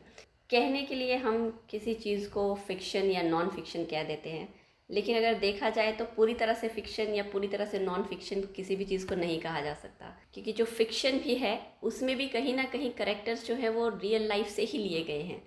नो डाउट उनमें थोड़ा सा मैनिपुलेशन ऑथर अपने हिसाब से कर देता है कि कुछ चीज़ें वो उस करेक्टर में ऐसी डाल देता है जो शायद रियल लाइफ में वो खुद ना कर पाए, लेकिन वो अपने करेक्टर से वो करवा दे। तो ये काफ़ी इंटरेस्टिंग चीज़ है, और कि ऑथर ने खुद इस चीज़ के बारे में लिखा है, तो ये काफ़ी अच्छा लगा जानकर। लैंग्वेज के बारे में अगर पूछा जाए तो किस तरह की भाषा का प्रयोग किया गया है इस उपन्यास में, लाइक प्योर हिंदी या कुछ और इन्फ्लुएंसेस, क्योंकि अमृतलाल नागर जी को और भी तरह की भाषाएं आती थी जैसे बंगाली, गुजराती, तो क्या वो भी कैरेक्टर्स दिखे हैं या फिर सिर्फ हिंदी कैरेक्टर्स दिखे? लैंग्वेज के मामले में भी काफ़ी रिच कैरेक्टर्स हैं। तो जैसे जो पिछली पीढ़ी के किरदार हैं वो अवधि में बात करते हैं, जैसा कि हमने पहले भी डिस्कस किया कि कहानी लखनऊ में बेस्ड है। तो जो नई पीढ़ी के किरदार हैं वो सब खड़ी बोली बोलते हैं। खड़ी बोली मतलब जो लिखने वाली हिंदी होती है, वो बहुत सिंपल लैंग्वेज में बात करते हैं। लेकिन जो पिछली पीढ़ी है उसमें थोड़ा सा देहाती टाइप की भाषा इस्तेमाल हुई है। अवधि बहुत दिखती है। जो पुत्ती गुरु एक किरदार हैं जो कि पुजारी हैं, वो बीच बीच में संस्कृत के श्लोक पढ़ने लग जाते हैं, बीच बीच में रामचरितमानस की चौपाइयाँ बोलने लग जाते हैं। तो अवधि बहुत दिखती है। कई सारे ऐसे मुसलमान किरदार हैं जो कि पुराने ज़माने के ज़मींदार हैं या पुराने रईस हैं, तो फिर से लखनऊ की सेटिंग होने की वजह से ऐसे किरदार हैं। वो लोग उर्दू के शब्दों का बहुत इस्तेमाल करते हैं, तो काफ़ी नेचुरल भाषा है सारे कैरेक्टर्स की। काफ़ी एक तरीके से फिर से वो किरदारों को 3 डायमेंशनल बनाती है। तो अगर अवधि का इतना ज़्यादा इन्फ्लुएंस है पूरे नावल में, और ये मैं इसलिए पूछ रही हूँ क्योंकि जब मैंने हार्ड टाइम्स पढ़ा था चार्ल्स डिकेंस का, तो उसमें भी कुछ करेक्टर्स जो थे वो बहुत ही डिफरेंट एक्सेंट, डिफरेंट लैंग्वेज बोलते थे, मतलब इंग्लिश बट थोड़ी डिफरेंट सॉर्ट ऑफ इंग्लिश। शायद उसे कॉकनी एक्सेंट हाँ, बोलते तो हैं। उसे पढ़ने में मुझे काफ़ी मुश्किल हो रही थी, मतलब कई बार तो मुझे समझ भी नहीं आ रहा था कि वो क्या कहना चाह रहे हैं। जो दूसरा करेक्टर था उसके रिस्पॉन्स से फिर मैं समझ पा रही थी कि उसने क्या पूछा होगा। तो क्या एक आम इंसान जो सिर्फ हिंदी जानता है वो इस तरह का उपन्यास जब पढ़ेगा तो उसे थोड़ा सा मुश्किल होगा, या इतनी प्रॉब्लम की बात नहीं है? ये थोड़ा सा सब्जेक्टिव सवाल है। मैं कहूँगा क्योंकि मुझे थोड़ा बहुत अवधि का अंदाज़ा था। दूसरा, मुझे क्योंकि इस पीरियड में बहुत इंटरेस्ट है, इसलिए थोड़ा सा मैंने मेहनत भी की है बुक पढ़ने में। तो अगर आप हिंदी रेगुलरली नहीं पढ़ते हैं तो आपको डिक्शनरी उठाने की ज़रूरत पड़ सकती है काफ़ी रेगुलरली, क्योंकि कई शब्द होंगे जो आप यूज़ टू नहीं होंगे, भले ही वो सिर्फ हिंदी के हों। तो ये बात सही है।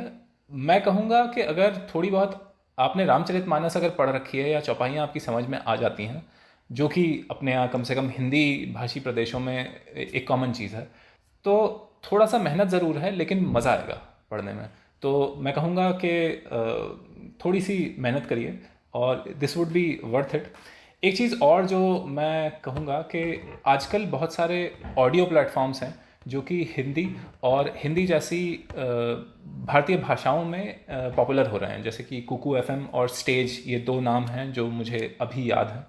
तो अगर कोई हमारी बातचीत सुन रहा है और उसकी पहुंच है इन जगहों पे, तो ये मेरी प्रार्थना है, गुजारिश है कि इस उपन्यास की, अमृत और विष की, एक ऑडियो बुक बनवाई जाए। और मतलब ये बहुत अच्छा रिसोर्स होगा लोगों के लिए। एक बात और, एक यूट्यूब चैनल मुझे मिला था जिसमें एक महिला ने अमृतलाल नागर की लिखी हुई बहुत सारी कहानियाँ अपनी आवाज़ में रिकॉर्ड करके डाली थी। तो हम शो नोट्स में उसका लिंक डाल देंगे।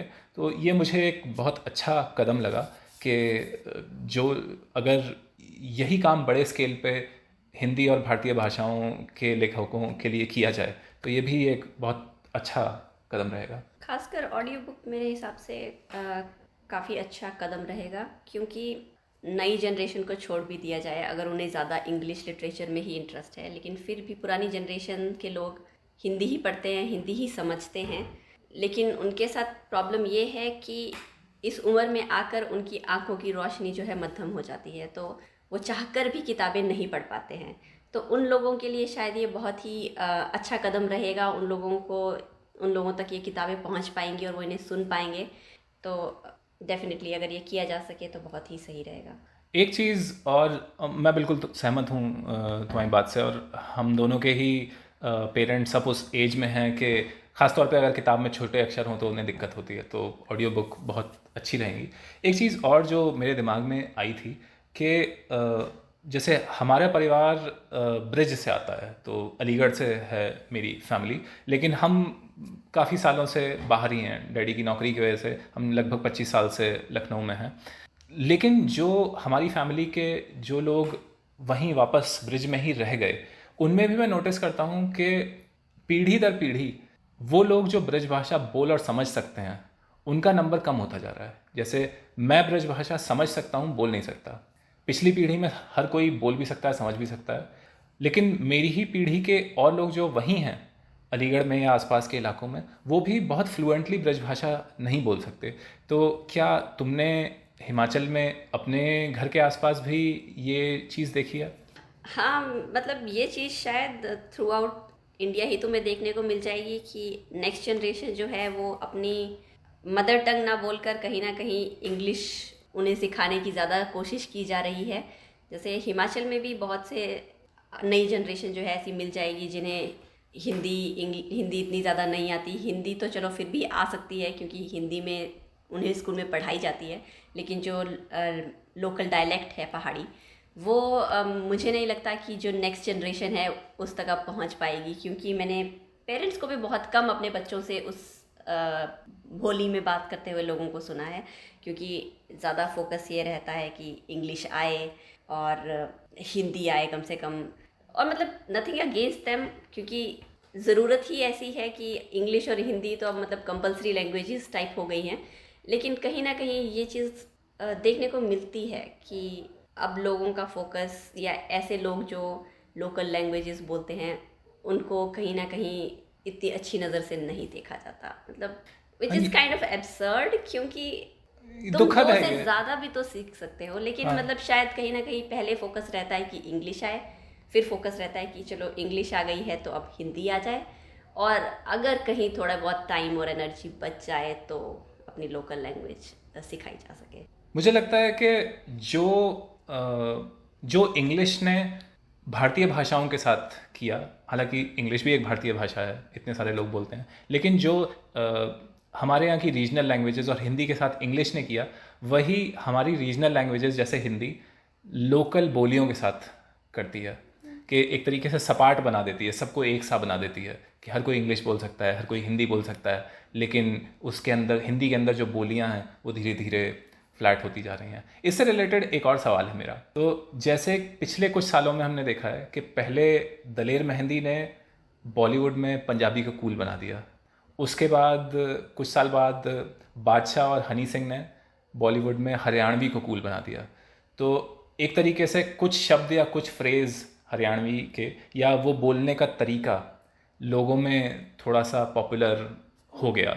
तो इसको तुम एक सकारात्मक या पॉजिटिव बदलाव की तरह देखोगी या नहीं? डेफिनेटली थोड़ा सा तो पॉजिटिव इन्फ्लुएंस ही है ये, क्योंकि पहले जो हिंदी की मोनोपोली थी, कहानियाँ, करेक्टर्स, बोली, सॉन्ग्स, सब कुछ हिंदी में ही हुआ करते थे।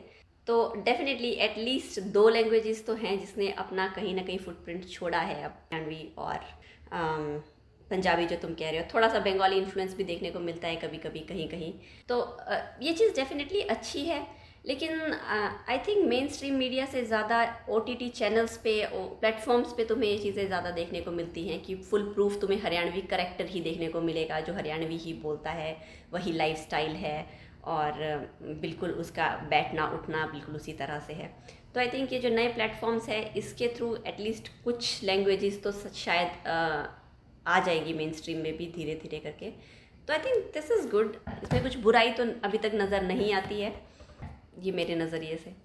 ऑल्दो कि हम दोनों ही लिटरेचर के स्टूडेंट्स नहीं हैं और हम बहुत ज़्यादा इसके बारे में नहीं बात कर पाएंगे, लेकिन क्योंकि तुम और ऑथर्स को भी पढ़ते रहते हो, तो क्या अमृतलाल जी का काम जो है तुम्हें किसी और वेस्टर्न ऑथर से मिलता जुलता लगा कि ये जो इनकी राइटिंग स्टाइल है which is very similar to someone in the western world, या फिर किसी से इन्फ्लुएंस तुम्हें लगे इस तरह का कुछ? पहले तो मैं बताना चाहूँगा, मैंने भी बहुत कम किताबें ही पढ़ी हैं, लेकिन हाँ, एक किताब जो कि मुझे काफ़ी सिमिलर लगी, काफ़ी समानताएं दिखी मुझे अमृत और विश से, वो है एक ब्रिटिश राइटर हैं इयन मैक्यूअन करके, उनकी बुक है अटोनमेंट नाम से, जिस पे शायद 15 साल पहले करीब एक बहुत फेमस हॉलीवुड मूवी भी बन चुकी है। तो वो मुझे क्योंकि उसमें भी कहानी के अंदर एक किरदार है जो कि कहानी के अंदर भी है, लेकिन वो साथ साथ लिख भी रही है, तो ये एक मुझे सिमिलैरिटी दिखी। और ये अटोनमेंट किताब से जो डिफरेंस है वो ये है कि अटोनमेंट काफ़ी कुछ अल्बर्ट कामू की स्टाइल की किताब है, इन द सेंस के उसमें काफ़ी कुछ जो मेन कैरेक्टर है, कहानी में काफ़ी कुछ उसका इनर मोनोलॉग ही चलता रहता है, जबकि अमृत और विश में काफ़ी कुछ कॉन्वर्सेशंस हैं, इनर मोनोलॉग भी है लेकिन काफ़ी कॉन्वर्सेशंस हैं, कहानी आगे बढ़ती है। तो इस सेंस में अमृतलाल नागर जी, मतलब पता लगता है कि उन्हें प्रेमचंद का उत्तराधिकारी क्यों कहा जाता है, क्योंकि मतलब काफ़ी स्टाइल दोनों मतलब सिमिलर लगती हैं। जैसे मैंने प्रेमचंद की गोदान ही पढ़ी है, तो राइटिंग स्टाइल में काफ़ी सिमिलैरिटीज़ दिखती हैं गोदान में और अमृत और विश में। एक चीज़ और जो पॉइंट आउट मैं करना चाहूँगा कि यहाँ पे बार बार जो नरेटर है अरविंद शंकर, वो अर्नेस्ट हेमिंग्वे की किताब है ओल्ड मैन एंड द सी, उसका रेफरेंस बार बार लेके आता है, तो वो भी काफ़ी इंटरेस्टिंग है। एक चीज़ और जो मैं कहना चाहूँगा, क्योंकि तुमने शुरुआत में अमृतलाल नागर जी के इंटरव्यू की बात की थी जिसमें वो पान खा रहे हैं, तो ये जो सहजता है ये भी शायद प्रेमचंद से आई है। हरिशंकर परसाई का एक लेख है प्रेमचंद के फटे जूते, जिसमें एक प्रेमचंद का चित्र है जिसमें वो अपनी पत्नी के साथ बैठे हुए हैं, और उस फोटो में उनके जो जूते हैं वो फटे हुए हैं और एक जूते में से अंगूठे दिख रहे हैं। तो अब यहाँ ये बात ध्यान में रखने वाली है कि प्रेमचंद 1936 में तो उनकी मृत्यु हो गई थी, तो आज से 90 साल पहले लोग ज़िंदगी में शायद 1 या 2 फ़ोटो खिंचवाते थे, और उस फोटो में भी प्रेमचंद ने इस बात का ध्यान नहीं रखा कि उनका हुलिया कैसा है, उनकी अपीयरेंस कैसी है। जबकि आप अपने परिवार में अगर पुराने फ़ोटो देखिए तो सब में आदमी सूट में दिखते हैं, भले ही वो सूट मांगा हुआ हो। तो हरिशंकर परसाई ने इसी चीज़ के बारे में बात की है कि कितना सहज था वो इंसान, कितना सादा था वो इंसान कि अपनी फ़ोटो में भी वो फटे हुए जूते पहन के बैठ गया।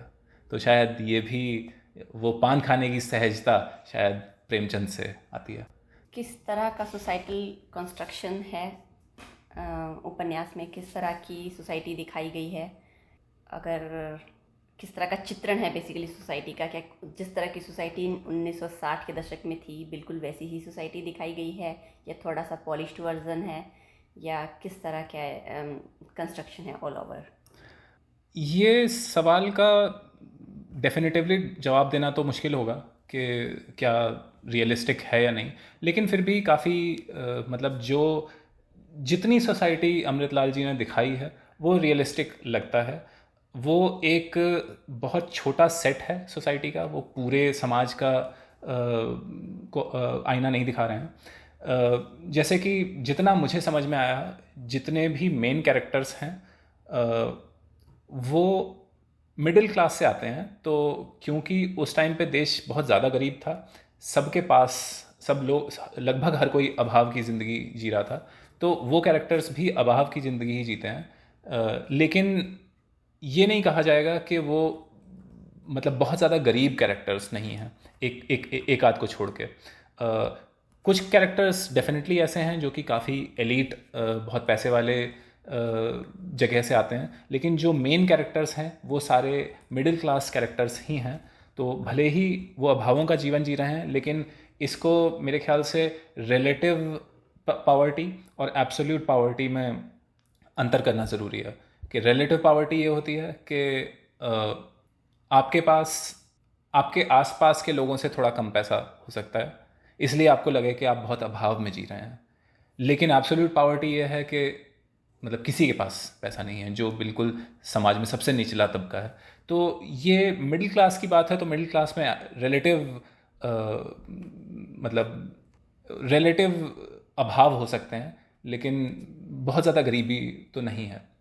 दूसरी एक चीज़ जो इंटरेस्टिंग है कि कास्ट की बहुत बात हुई है कहानी में, लेकिन वो कॉन्वर्सेशन हमेशा ऊपर के 4 वर्णों में ही होता है, और मेनली वो ब्राह्मण, क्षत्रिय और बनिए के बीच का कॉन्वर्सेशन है।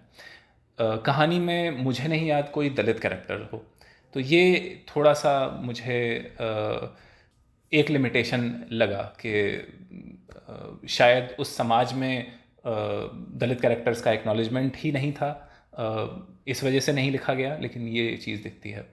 कुछ और चीज़ें हैं जो कि मतलब मुझे सोच के लगा कि हम अपने ही समाज को कितना कम जानते हैं।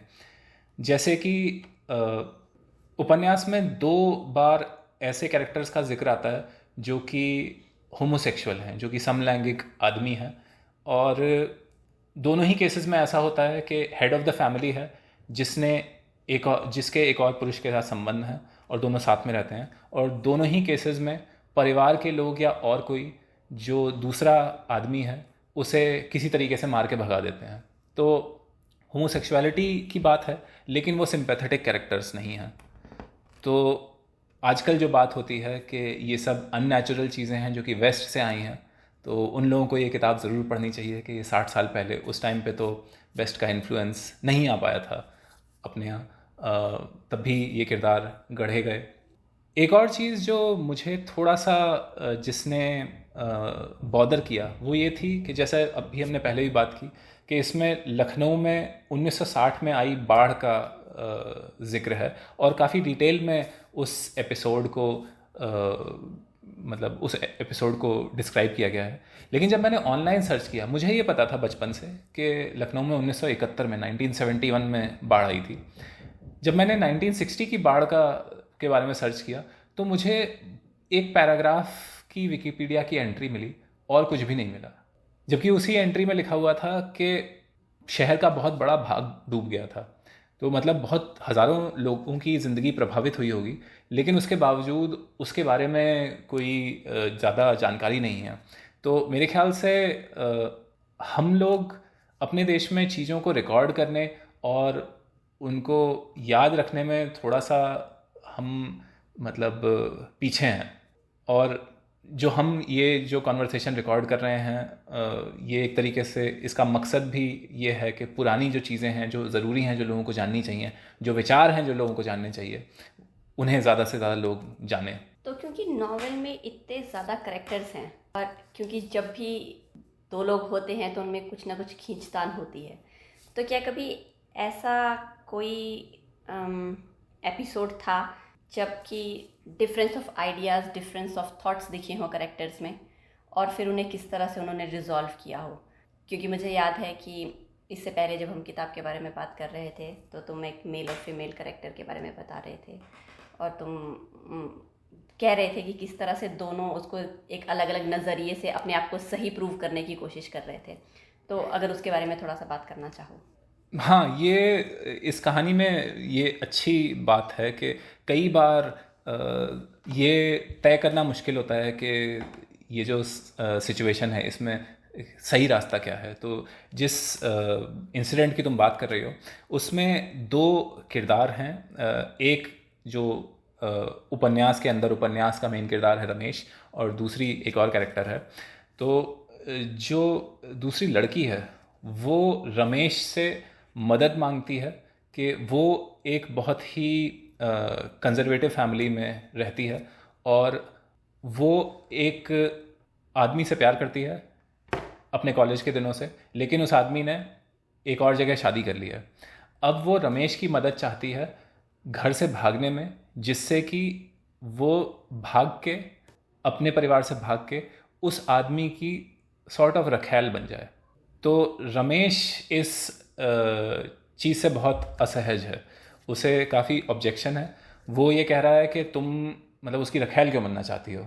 ये मतलब रमेश एक तरीके से मोरालिटी के बारे में सवाल कर रहा है, जबकि उस किरदार का, उसका नाम बानो है, बानो का कहना ये है कि मैं इस ज़रिए से अपनी आज़ादी खरीद रही हूँ कि मैं अपने घर से भाग के उसके साथ रहूँगी, वो मेरी पढ़ाई का खर्चा उठाएगा और पढ़ लिख के मैं अपने पैरों पे खड़ी होना चाहती हूँ और अपनी आज़ादी खरीदना चाहती हूँ।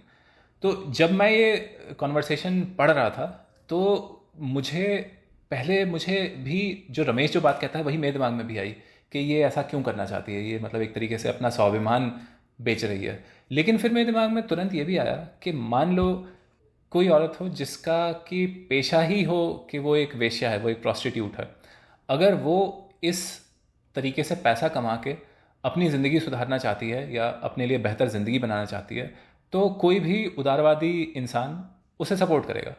लेकिन उसी सिचुएशन में मैं एक और इस कैरेक्टर से डिसएग्री कर रहा था, तो ये मुझे काफ़ी इंटरेस्टिंग और थोड़ा सा छटपटाहट देने वाला इंसिडेंट लगा। ये भी एक तरह से एक टाइमलेस थीम है ना, कि हमेशा औरत और पुरुष के बीच की जो स्ट्रगल है वो हमेशा से चली आई है और शायद हमेशा चलती रहेगी। क्योंकि इस एपिसोड में अगर देखा जाए तो औरत को अपनी फ्रीडम ज़्यादा प्यारी है, उसके लिए वो अपना स्वाभिमान त्यागने के लिए तैयार है। लेकिन आदमी के लिए औरत की फ्रीडम डजेंट मैटर, उसे कोई फ़र्क नहीं पड़ता कि वो फ्री है कि नहीं है, उसे ये है कि शी शुड बी मॉरल। तो वो जो हमेशा से औरत को एक बांध कर रखने वाली बात है, वो इसमें भी दिखती है और आज तक दिखती रहती है कि मतलब ये जो स्ट्रगल है between freedom and morality and sexuality and all these things, ये अभी तक चलती आ रही है और शायद आगे भी चलती रहेगी। ये भी एक टाइमलेस थीम है शायद इस। हाँ, और ये शायद दुनिया भर में है। जैसा यूएस में अभी कुछ साल पहले जैसे अबॉर्शन पे बहुत सारे स्टेट्स ने बैन लगा दिया, तो वो भी एक तरीके से मतलब वैसे दुनिया का सबसे अमीर देश है, बहुत मतलब प्रगतिशील कही जाती है यहाँ की सोसाइटी, लेकिन औरतों की इतनी बेसिक चॉइस पे भी इन्होंने बंदिश लगा दी है।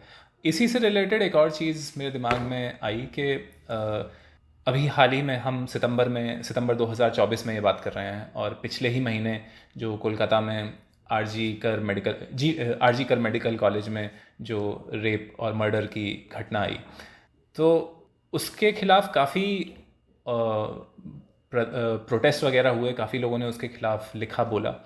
लेकिन मैं सोच रहा था कि इस टाइप के इंसिडेंट का एक जो असर जो जाहिर तौर पे नहीं दिखता है, वो ये है कि मिडिल क्लास अपनी लड़कियों को, अपने घर की औरतों को ये चाहेगा कि वो घर में बैठ जाएं सेफ्टी के नाम पे। तो ये मेरे दिमाग में ये सवाल है कि जो 2012 दिसंबर में निर्भया कांड हुआ था, उसके बाद मिडिल क्लास के फीमेल लेबर फोर्स पार्टिसिपेशन में क्या अंतर आया? क्योंकि हम ये जानते हैं कि पिछले करीब 15-20 साल से लेबर फोर्स पार्टिसिपेशन लगातार घट रहा है अपने यहाँ, लेकिन उस एक इंसिडेंट का कितना असर हुआ, ये एक इंटरेस्टिंग सवाल होगा मेरे हिसाब से। ये बात बिल्कुल सही भी है कि जब तक कि औरत की इज्जत को उसकी फ्रीडम से ज़्यादा तवज्जो दी जाएगी, और इज्जत से मेरे कहने का मतलब है कि सेक्सुअलिटी, वर्जिनिटी और ये सब चीज़ें जिस पे हमेशा बहस होती रहती है कि रेप हो गया तो अब ज़िंदगी बर्बाद हो गई सॉर्ट ऑफ थिंग, लेकिन जब तक उसकी फ्रीडम जो है वो इससे ज़्यादा इम्पॉर्टेंट रहेगी मेल्स के लिए, तब तक शायद ये चीज़ कभी सुधरेगी नहीं। क्योंकि अभी भी अगर लोगों से बात करो तो ये कहते हैं कि मत जाओ बाहर, घर पे रहो। और ऐसे लोग भी हैं जो मतलब अच्छा चाहते हैं, मतलब पेरेंट्स तो अपने मतलब लड़कियों का बुरा नहीं चाहेंगे, लेकिन फिर भी उनके दिमाग में ये है कि अगर they have to choose between their independence and their safety in terms of कि उनका रेप ना हो जाए, तो दे विल चूज़ कि वो घर पे बैठ जाएं लेकिन वो बाहर ना जाएं। तो मतलब this is like a trap, मतलब कि तुम एक तरह से औरतों को अपना इंडिपेंडेंस सेक्रीफाइस करने के लिए कह रहे हो, और रीज़न कि उनकी कोई गलती भी नहीं है। और ये थोड़ी सी अजीब सी बात है ना कि ये एक तरीके से चॉइस ऐसे रखी जाती है कि तुम्हें दोनों में से एक को चुनना है, जबकि एक ये दोनों ही चीज़ें एक तरह से राइट है।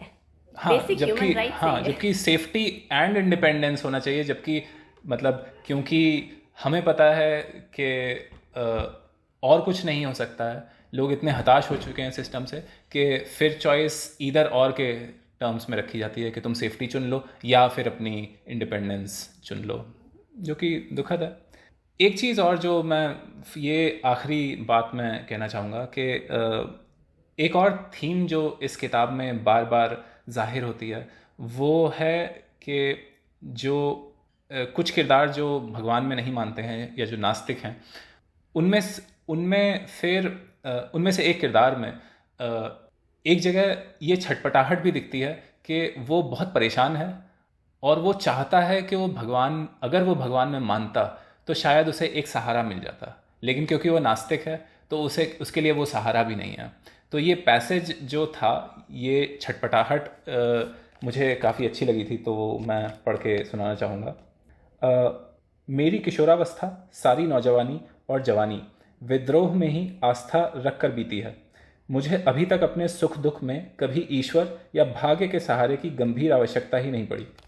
मुझे दैव या दैव भेदी दर्शन धर्म से न तो प्रेम है न नफरत।